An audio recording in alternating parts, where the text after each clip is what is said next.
오늘 우리에게 주시는 하나님의 말씀 에스겔 47장 1절에서 12절 말씀입니다. 구약성경 1226면 에스겔 47장 1절에서 12절까지의 말씀입니다.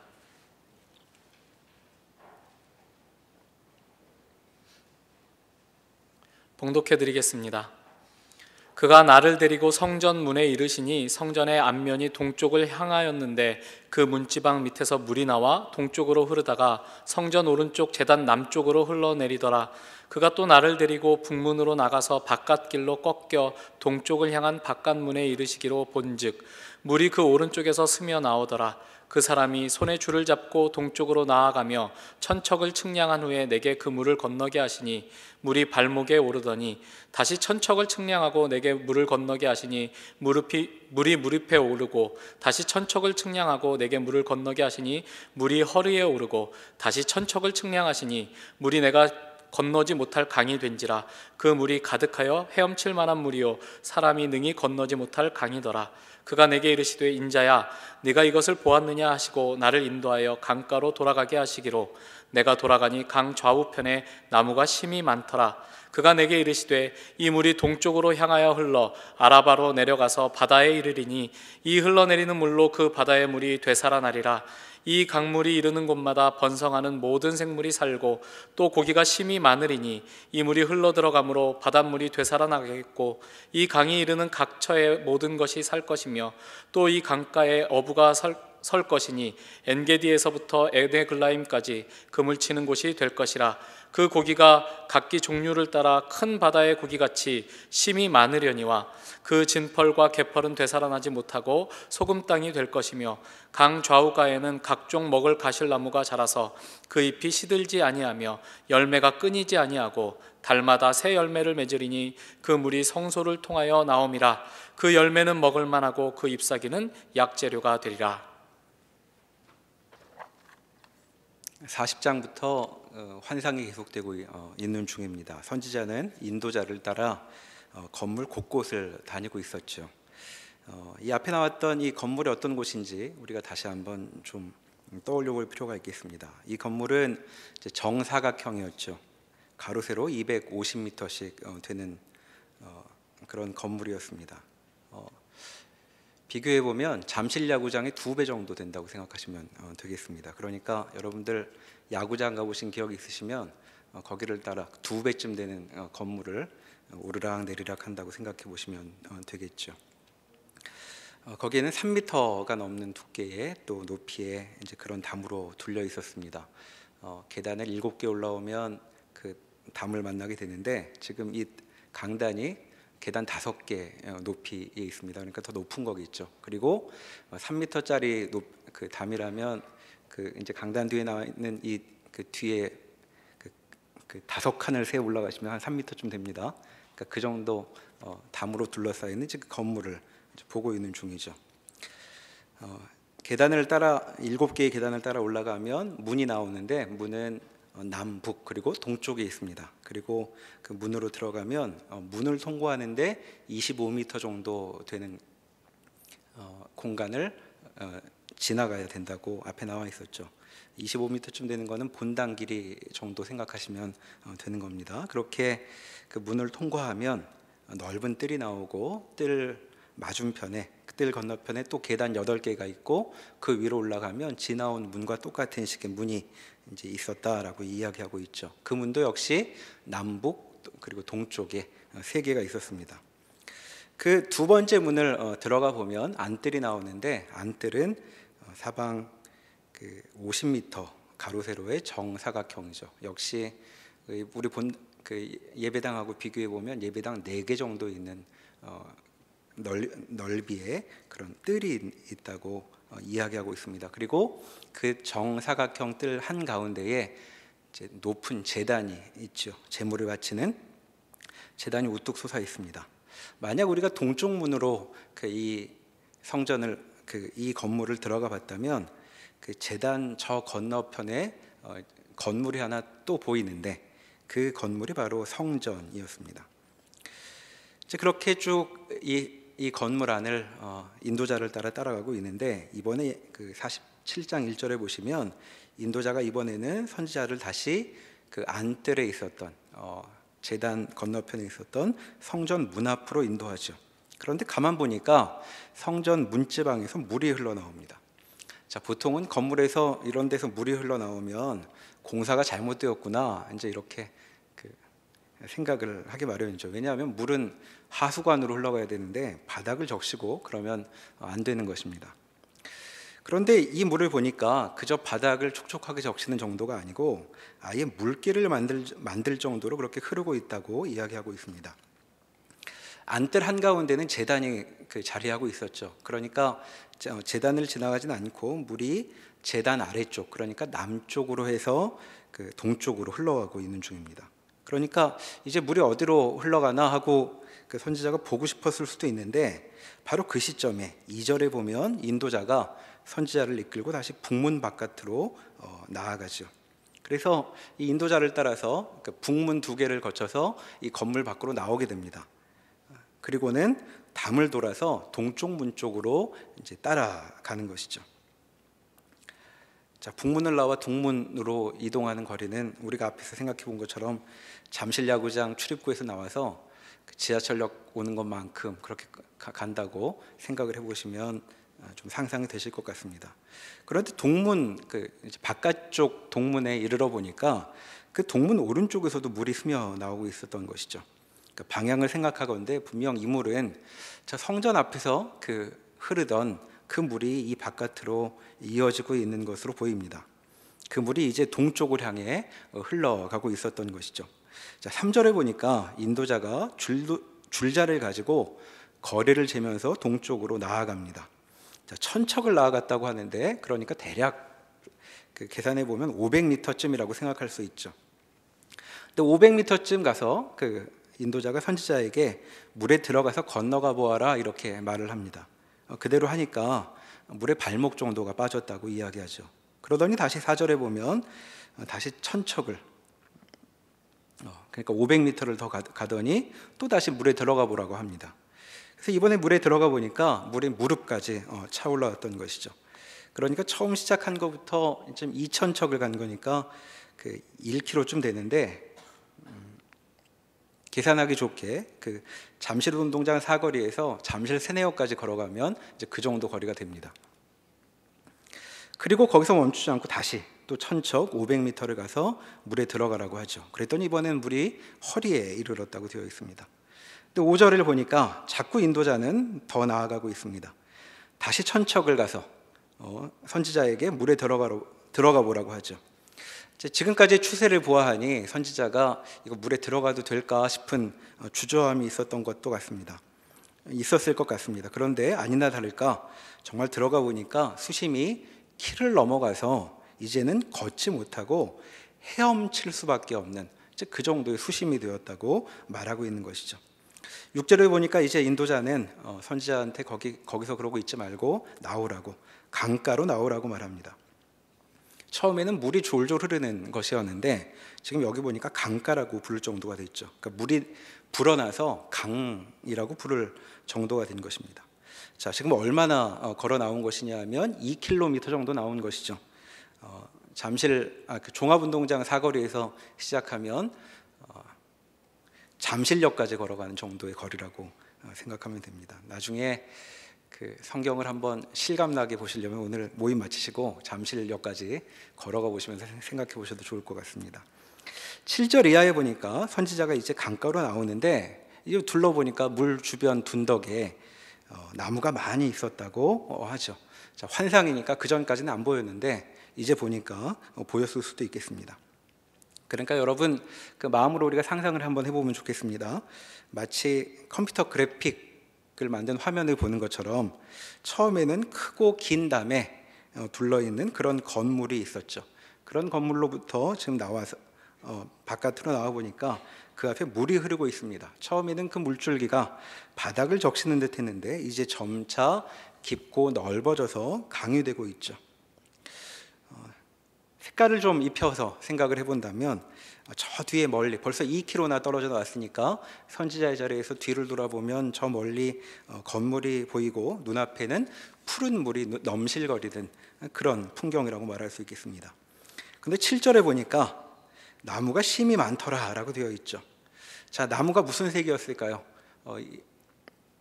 지금 여기가 이스라엘을 염두에 두고 있는 곳이라면 여기는 우리 같은 겨울은 없으니까 아마 푸른 잎사귀가 가득한 그런 나무들이 잔뜩 둘러선 것이라고 생각할 수 있겠습니다. 자, 이런 전경이 펼쳐지는데 인도자가 다시 말을 하기 시작하죠. 8절을 보시면 이렇게 말합니다. 그가 내게 이르시되 이 물이 동쪽으로 향하여 흘러 아라바로 내려가서 바다에 이르리니 이 흘러내리는 물로 그 바다의 물이 되살아나리라. 자, 동쪽으로 흘러간답니다. 자, 성전은 어디 있었냐면 예루살렘에 있었죠. 물론 이게 환상이어서 우리가 아는 지형을 그대로 담고 있는지는 모르겠지만 선지자도 알만한 지형을 전제하고 이 환상이 주어진 것이라면 우리는 이제 이 그림을 이렇게 그려볼 수 있습니다. 여기 아라바로 내려가서라고 되어 있는데 아라바는 요단 계곡을 말합니다. 자, 예루살렘 성전은 예루살렘도 높은 곳에 있었는데 거기 우뚝 높이 솟아 있었죠. 그리고 이 성전의 동편은 이제 내리막길입니다. 그러니까 계곡으로 쭉 흘러 내려가는데 어디까지 내려가냐면 사해에 이를 때까지 내려가죠. 여기 지금 물이 동쪽으로 향하여 흘러 아라바로 내려가서 바다에 이르리니라고 되어 있는데 여기 바다는 사해를 가리키는 것이라고 볼 수 있습니다. 자, 그런데 예루살렘이 해발이 800m쯤 되고 사해는 마이너스 400m쯤 됩니다. 그러니까 지금 이 물이 흘러가는 게 대략 1200m 정도 되는 낙차를 갖고 물이 이제 흐르는 것이죠. 자, 여러분 롯데월드 타워가 555m라고 그럽니다. 그러니까 사해에 있는 자리에서 이 물이 흘러나오는 곳을 바라보면 롯데월드 타워의 2.5배 정도 되는 높이에서 지금 물이 흐르기 시작하는 것이죠. 자, 물론 이제 환상이지만 역시 거리를 생각해 보자면 예루살렘과 사해 사이의 거리는 대략 30km 정도 됩니다. 교회에서 김포공항까지가 30km 정도 되니까 지금 그 정도의 거리로 물이 이제 흘러가는 거라고 말할 수 있겠죠. 그런데 지금 선지자가 직접 이제 지시를 따라 해본 경험으로는 2km 걸어갔더니 키를 넘었다는 것이죠. 그러니까 대략 2m쯤 됐다면 이 물이 30km쯤 흘러갔으면 아마 적어도 수심이 30m는 될 것 같습니다. 물론 더 급격하게 깊어질 수도 있는데 대략 이제 그렇게 생각을 해보면 이 물이 지금 어떤 것인지 짐작을 해볼 수 있죠. 한강이 제일 깊은 곳이 15m 정도 된다고 하는데 지금 여기 나오는 물은 한강 같은 물하고는 비교할 수 없는 것이고, 그리고 기울기 높은 곳에서 흘러내리는 걸 보면 이제 강이라기보다는 무슨 폭포에 가까운 그런 풍경이 지금 펼쳐지고 있는 중입니다. 그러니까 지금 이 환상 속에서 물이 급격하게 불어나서 쏟아지고 있는데 그 물이 1200m 정도 저 낮은 곳으로 지금 쏟아져 내리고 있는 풍경이 되는 것이죠. 자, 어느 정도로 물이 쏟아지냐 하면 18절에 이렇게 이야기합니다. 이 흘러내리는 물로 그 바다의 물이 되살아나리라. 자, 이 바다는 사해라고 말했었죠. 자, 사해는 어떤 곳인지 우리가 상식으로도 알고 있습니다. 굉장히 염도가 높아서 사람 몸도 뜬다고 하죠. 자, 바다 염분의 10배 정도 된다고 합니다. 그래서 아무 사람이나 다 거기 가면 뜨고, 그리고 생명체도 살 수 없죠. 그러니까 어느 정도의 짠 맛이 심하냐 하면 사해로 흘러 들어오는 강이 요단강인데 물고기가 요단강에서 잘 놀다가 잠시 긴장을 풀고 여기로 쓸러 내려오면 그냥 바로 죽어버리는 그런 곳이 이제 사해인 것이죠. 그런데 지금 그런 물이 되살아날 정도로 물이 쏟아질 거라고 말하고 있습니다. 자, 거기서 생물이 살 정도가 되려면 물이 어느 정도 쏟아져야 될까요? 아까 바닷물 짠 것에 10배 정도 된다 그랬으니까 물이 적어도 10배는 쏟아져 내려야 되는 것입니다. 사해가 살아나려면. 그러니까 이거는 지금 사해에 무슨 물을 보충하려고 하는 정도가 아니라 사해에 있는 물을 다 걷어버리고 물을 새로 채우는 것 같은 이제 그런 풍경이 펼쳐지고 있는 것이죠. 자, 사해 크기가 어느 정도냐 하면 석촌호수의 5,000배 정도 됩니다. 자, 석촌호수 물의 5,000배 되는 크기에 10배쯤 되는 물이 쏟아지고 있다고 말하는 것이죠. 자, 그래서 어떤 변화가 생기는가? 9절에 그 변화된 풍경이 이렇게 소개되죠. 이 강물이 이르는 곳마다 번성하는 모든 생물이 살고 또 고기가 심이 많으리니 이 물이 흘러감으로 바닷물이 되살아나겠고 이 강이 이르는 각처의 모든 것이 살 것이며. 자, 사해가 바닷물처럼 되려면 10배의 물이 쏟아 부어져야 한다고 이제 이야기했습니다. 자, 물이 그 정도가 흐른다면 결국 이 물이 없는 곳이 없다는 얘기니까 모든 곳이 물고기로 가득 찰 것이라고 지금 말하는 셈이죠. 그래서 10절에 보면 고기가 심이 많을 것이다 라고 말하죠. 엔게디에서 에글라임까지 그물 치는 곳이 될 것이라. 자, 엔게디와 에네글라임은 사해 서쪽에 붙어 있는 마을들입니다. 그런데 이 사해 서쪽에 있는 마을들이 어부의 마을들이 될 것이라고 지금 이야기하고 있는 것이죠. 큰 바다의 고기같이 심이 많을 것이다. 여기 지금 큰 바다란 지중해를 가리키는 것입니다. 그러니까 사해가 지중해처럼 물고기로 가득한 그런 곳이 될 것이다 라고 말하고 있는 것이죠. 그리고 12절에 보면 사해만 풍성하고 끝나는 것이 아니라 강 좌우에는 과실나무가 가득하여서 심지어 달마다 새 열매를 낼 것이다 라고 말하고 있죠. 열매는 맛있는 먹을거리가 되고 또 잎사귀는 약재가 되는 그런 나무들이 이 강가를 둘러싸고 있을 것이다 라고 이야기하고 있습니다. 11절에 나오는 그 진펄과 개펄은 되살아나지 못하고 소금 땅이 될 것이다 라는 말은, 자, 물이 가득할 것이지만 염분도 있어야 사람이 사니 염분도 유지되는 곳이 있을 것이다. 지금 이렇게 또 덧붙여 이야기하고 있는 것이죠. 자, 그러니까 지금 이 환상의 풍경이 어떤 것인가 다시 정리해 봅시다. 저 뒤에 건물이 있고 그 건물 한가운데에 성전이 있었습니다. 자, 거기 하나님이 임하셔서 하나님의 영광이 가득하였다고 말하고 있죠. 자, 이 환상을 보고 우리는 이렇게 물을 수 있습니다. 그래서 하나님의 영광이 성전에 가득해서 그래서 어쨌다는 말인가? 자, 이런 질문에 대해 오늘 읽은 본문은 우리 눈높이에서 그 일이 어떤 의미를 갖는지를 설명해 주고 있는 것 같습니다. 하나님이 임재하시니까 저 바깥 30km나 떨어진 저 너머에 바로 이런 일이 벌어지더라는 것이죠. 하나님의 영광으로부터 물이 흘러나와 바닥을 겨우 적시기 시작했는데 저 먼 곳에서도 그런 일이 벌어진다는 것입니다. 자, 여기 나와 있는 바다, 사해에 대해서 생각해 볼 수 있죠. 자, 사해란 어떤 곳입니까? 이름부터가 죽음의 바다입니다. 자, 일단 들어온 것은 절대로 밖으로 내보내지 않아서 죽음의 물이 되었습니다. 요단강으로부터 물이 계속 흘러내리지만 앞서 살펴본 것처럼 여기는 바다보다 훨씬 낮은 곳이어서 뭔가 들어오기만 할 뿐 빠져나갈 수가 없죠. 자, 우리는 살면서 뭔가 나한테 계속 들어오고 나한테 나가는 것은 없으면 좋겠다고 이제 생각하기도 하는데, 이제 사해가 바로 그런 곳입니다. 근데 사해는 물이 들어오기만 할 뿐 빠져나가지 못해서 겨우 물만 증발하고 광물질 같은 것은 그대로 남는 바람에 여기는 아무것도 견딜 수 없는 이제 그런 곳이 되고 말았던 것이죠. 그래서 사해를 떠올려 보면 받기만 하고 하나도 베풀지 않으면 그 꼴이 된다. 이제 이렇게 교훈으로 얻을 수 있는 그런 땅입니다. 그런데 지금 그런 땅에, 그런 곳에도 하나님이 임하시니 하나님의 영광으로부터 물이 조금 흘러나오니까 이렇게 천지가 개벽하게 되었다라고 말하고 있는 것이죠. 언제 대체 사람들이 사해 주변 마을들을 보면서 거기가 어항이 될 것이라고 상상해 본 적이 있겠습니까? 자, 이 이야기를 우리에게 왜 들려주고 있을까요? 그것은 바로 이런 일이 우리를 기다리고 있다라고 말하기 위해서입니다.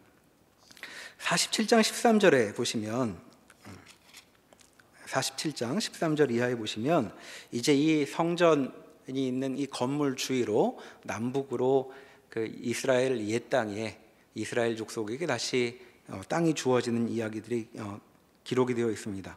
다시 이스라엘 백성에게 기업이 회복될 것이라고 말하고 있는 것인데, 이제 22절에 보면 이런 말씀이 나오죠.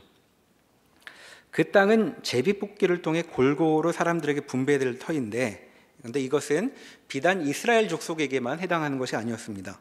너희 가운데에 머물러 사는 타국인, 곧 너희 가운데에서 자녀를 낳은 자도 그 대상이 된다고, 땅을 얻게 될 것이라고 말씀하고 있죠. 그러니까 하나님의 백성들에게, 이스라엘 사람들이 아닌 사람들에게도 하나님께서 부르시는 사람들 모두에게 일어날 일이라고 지금 이 오늘 본문이 우리에게 말하고 있는 것입니다.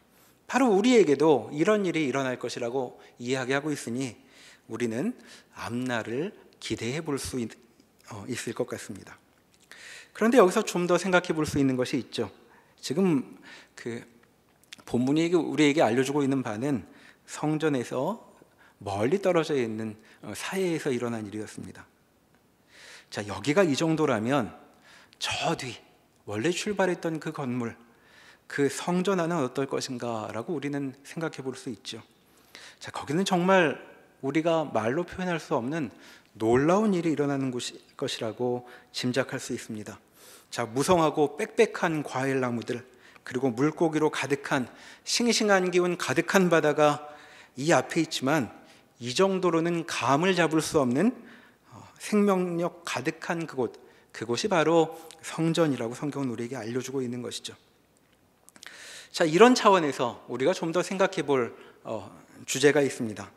자, 미래에 이런 일이 우리를 기다리고 있다는 것만으로도 우리 마음에 충분히 기쁨이 되는 소식이겠지만, 여기서 더 생각해 볼 수 있는 주제가 있는 것이죠. 자, 그것은 대체 이런 일은 어떤 배경 속에서 이루어질 수 있는 것인가 하는 것입니다. 자, 성전에 있는 건물의 구조를 쭉 소개한 이후에 42장 20절에 보면 이렇게 마무리가 되었었습니다. 42장 20절. 자, 거기 보면 마지막으로 담의 치수를 잰 이후에 그 담은 거룩한 것과 속된 것을 구별하는 것이니라 라는 말씀이 있었죠. 그렇게 40장에서 42장까지 성전이 들어있는 건물의 구조를 소개한 이후에 43장부터 46장에 이르기까지는 그 안에서 이루어질 여러 일들이 소개되고 이어지고 있었습니다. 자, 여러 내용이 여기 있지만 이 43장에서 46장 사이에서 많은 부분을 할애하여 강조하고 있는 바는 그곳은 무슨 일을 하는 곳이냐? 바로 제사를 드리는 곳이다 하는 것이 여러 차례 강조되고 있었죠. 자, 43장 1절에서 12절 사이에 보면 하나님의 영광이 성전 안에 들어와 충만하셨다라는 말씀이 나온 이후에 43장 13절 이후 끝절까지는 그 번제단과 관련된 이야기를 합니다. 자, 안뜰 한가운데 제단이 있을 것인데 그 제단의 모양은 어떠한지를 쭉 소개하고, 그리고 거기서 행할 제사에 대한 가르침이 나오죠. 자, 어떤 제사를 드리는가? 거기서는 계속 속죄제가 드려집니다. 45장으로 가보시면 45장 18절에 이렇게 이야기합니다.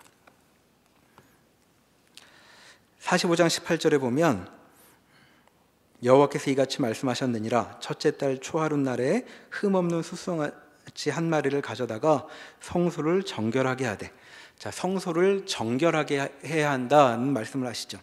그리고 20절에도 보면 성전을 속죄할지니라 라고 말합니다. 그리고 22절에 보면 속죄제를 드릴 것이요, 또 23절에도 속죄제를 드릴 것이요 라고 말하죠. 25절에도 보면 속죄제와 번제와 밀가루와 기름을 드릴 것이다 라는 말씀이 이어지고 있습니다. 자, 여러분, 속죄제는 어떤 제사입니까? 죄를 지었을 때 그 죄를 용서받기 위해 드리는 제사가 되는 것이죠.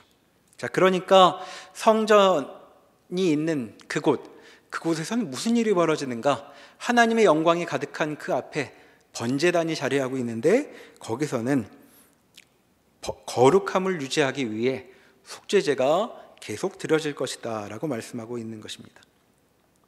이렇게 성전은 계속해서 거룩함을 유지해야 한다고 강조되고 있습니다. 바로 이런 점에서 그 성전의 특별한 점이 소개되고 있는 것이죠. 자, 생명 가득한 그 물이 흘러나오는 그곳에선 무슨 일이 벌어지는가? 거룩함이 유지되도록 계속해서 제사가 드려지고 있다라고 말하는 것입니다. 그러니까 그곳에선 하나님의 영광이 거룩하게 유지되도록 제사가 지속되고 있었던 것이죠. 물론 하나님께서 하나님의 거룩하심을 유지하기 위해 무슨 제사 같은 게 필요한 것은 아닐 것입니다. 하나님은 무엇이 필요하신 분이 아니시죠. 그러니까 여기서 제사를 계속 드려야 하는 이유는 하나님을 위해서라기보다는 하나님께서 지금 임재하셔서 함께 하시기로 한 죄인들 때문이다라고 말할 수 있을 것입니다. 그러니까 하나님께서 죄를 지어 망가진 자들과 함께 하시기 위해 제사가 계속 드려지고 있는 것이죠. 그러니까 계속 속죄해야 한다, 속죄제를 드려야 한다라고 강조하고 있는 것은 하나님께서 죄로 물들어 망가져버린 이들과 함께 하시려고 얼마나 굳은 결심을 하고 계시는가를 보여주고 있는 것이라고 말할 수 있겠습니다. 자, 하나님의 영광은 거룩한 것이어서 그분 앞에 거룩함은 유지되어야 합니다.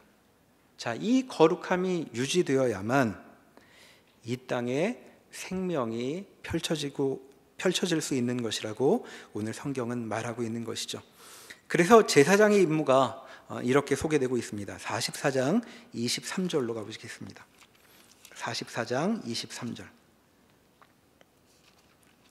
거기 보면 제사장들이 어떤 직무를 행해야 하는지를 소개하는 중에 44장 23절에 보면 내 백성에게 거룩한 것과 속된 것의 구별을 가르치며 부정한 것과 정한 것을 분별하게 할 것이다 라고 제사장의 임무가 소개되고 있습니다. 제사장들은 계속 제사를 드리고 있지만 이 제사가 필요한 사람들에게 가르쳐야 합니다. 거룩한 것과 속된 것은 다르다는 것을, 그리고 부정한 것과 깨끗한 것은 분별되고 구별되어야 한다는 것을 가르쳐야 한다라고 말하고 있는 것이죠. 자, 에스겔 선지자가 본 환상은 우리에게 상상할 수 없는 참 상쾌하고 싱그러운 미래를 선포하고 있습니다. 자, 그럼 그런 미래가 어떻게 우리에게 올 수 있단 말인가? 그것은 여기 거듭 강조되고 있는 것처럼 하나님의 거룩함이 유지됨으로 그렇게 될 수 있다라고 답하고 있는 것이죠. 자, 그러니 성경 말씀을 보면서 그렇게 밝은 미래, 상쾌한 회복을 꿈꾸고 있다면 우리는 우리 각자에게 다시 한번 물어야 할 것입니다. 우리에게 하나님의 거룩함은 어떤 자리를 차지하고 있는 것인가 물어볼 수 있습니다. 과연 우리 마음속엔 거룩함과 죄됨 사이에 구별이 있는가라고 물어볼 수 있는 것이죠. 우리 이전 세대에는 거룩함과 속됨을 이런 식으로 구분했었습니다. 교회는 거룩한 곳이고 교회 밖 세상은 속된 곳이라고. 그래서 교회를 중심으로 이루어지는 신앙생활은 거룩한 것이고, 그리고 나머지 교회 밖 신앙생활 바깥의 사회생활 같은 것은 속된 것이라고 생각하기도 했죠. 그런데 신앙의 연륜이 깊어지면서 이와 같은 단순한 이분법은 성경이 가르치는 것이 아니라고 해서 비판을 받아왔습니다. 성과 속은 교회 안과 교회 바깥, 신앙생활과 신앙생활 바깥 같은 것으로 단순히 구분할 수 없는 것이라는 이해에 이른 것이죠. 왜냐하면 하나님은 교회만의 하나님이 아니라 온 세상의 주인이신 하나님이시기 때문입니다. 하나님 앞에 우리가 살아야 할 삶은 신앙생활뿐만 아니라 우리의 삶 전체를 포괄하는 것이기 때문에 우리는 성과 속을 그렇게 구분할 수는 없다고 이제 이해하게 된 것이죠.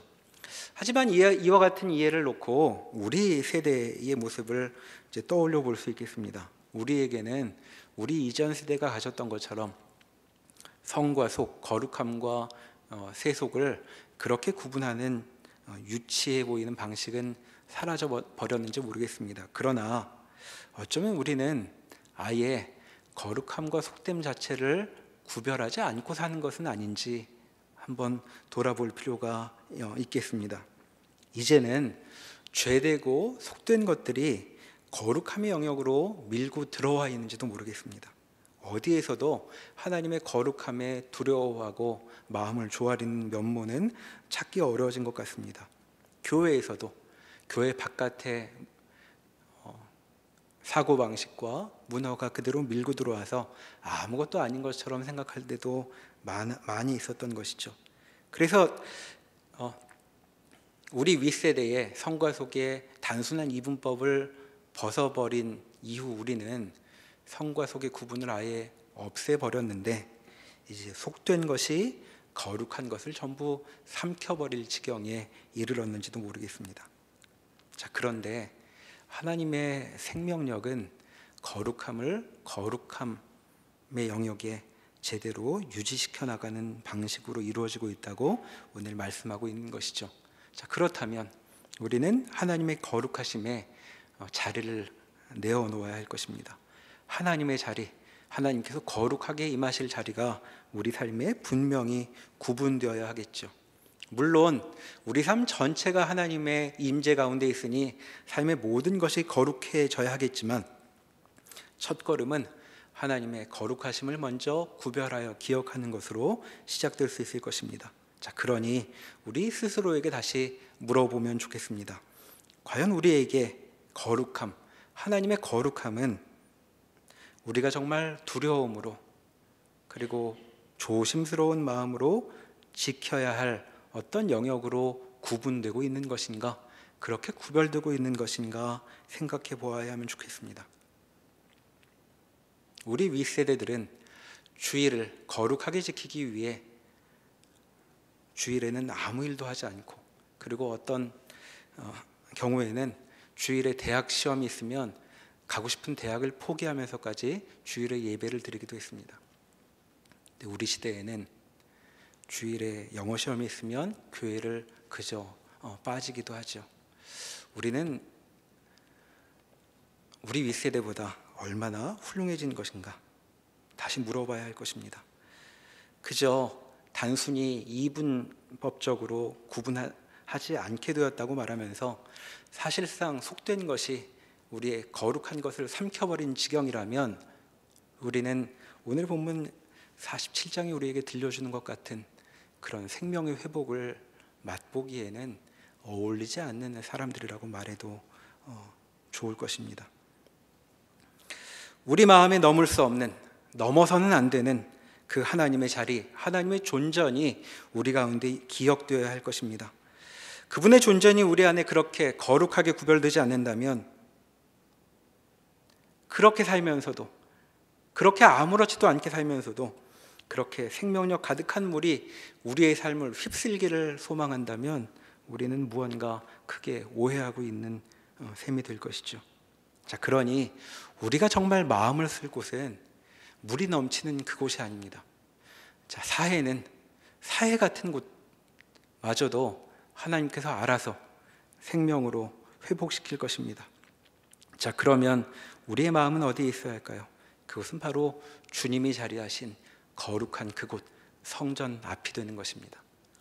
자, 그곳에서 끊임없이 죄의 문제를 슬퍼하며 하나님께서 거룩하게 회복시켜 주시기를 구하며 제사를 드리고 있는 것이죠. 그러니까 우리가 마음을 둘 곳은 생수로 채워질 그 자리가 아니라 주님이 자리하고 계시는 존전, 그 거룩한 곳이 되는 것입니다. 우리가 두려움과 떨림을 가지고 하나님의 거룩한 존전 앞에 엎드려 참된 경배를 드린다면 우리 삶의 풍성한 회복은 하나님께서 알아서 이루실 일입니다. 기도하지 않으셔도 됩니다. 하나님 앞에 저의 모습을 내어놓습니다. 하나님께서 하나님의 거룩하심으로 저를 깨끗게 해주십시오 라고 기도하는 사람이라면 그는 사해 같은 우리의 풍경을 하나님 앞에 하나하나 읊어대며 하나님께서 어디에서 어떻게 역사해 주셔야 할지를 알려드리지 않아도 되는 것이죠. 그건 하나님이 하실 테니 하나님께서 눈여겨보라고 하는 것에 우리의 눈길을 들여야 맞을 것입니다. 우리가 참여하여 우리의 몫을 할 곳, 그곳은 바로 그 물가가 아니라 바로 여기 주님의 거룩하심 앞에 부정한 것을 마음 아파하며 하나님을 두려워하고 주님을 기뻐하시기 위해 우리 마음을 내어드리기로 다짐하는 것, 정한 것, 깨끗한 것을 사모하기로 하나님 앞에 기도하는 것, 그것이 바로 우리가 우리 몫의 일을 다할 자리라고 우리를 초대하고 있습니다. 주의 말씀에 응답하여 우리의 삶 가운데 하나님의 풍성하심이 꽃 피우고 열매 맺는 것들을 맛보는 우리 모두가 되기를 소망합니다. 기도하시겠습니다. 하나님께서 죽은 자들을 되살리시는 것, 그 정도가 아니라 죽은 바다를 되살리시고 이 땅을 하나님의 생명으로 가득한 곳이 되게 하신다고 말씀하여 주고 계십니다. 그리고 이와 같은 일이 우리에게도 일어날 것이라고 말씀하시니 감사합니다. 주님께서 주신 말씀을 갖고 소망을 갖고 우리의 미래를 바라보길 원합니다. 주님, 저희를 붙들어 주시옵소서. 그리고 우리 마음에 하나님을 가장 소중한 자리에 품고 주님 기뻐하시는 일을 따라 우리의 인생을 걸어가기를 소원하는 저희가 되게 하여 주시옵소서. 주님, 저희의 믿음 부족하오니 저희를 불쌍히 여기시고 하나님, 저희의 손을 붙들고 주께서 기뻐하시는 자리까지 인도하여 주시옵소서. 예수님의 이름으로 기도합니다. 아멘.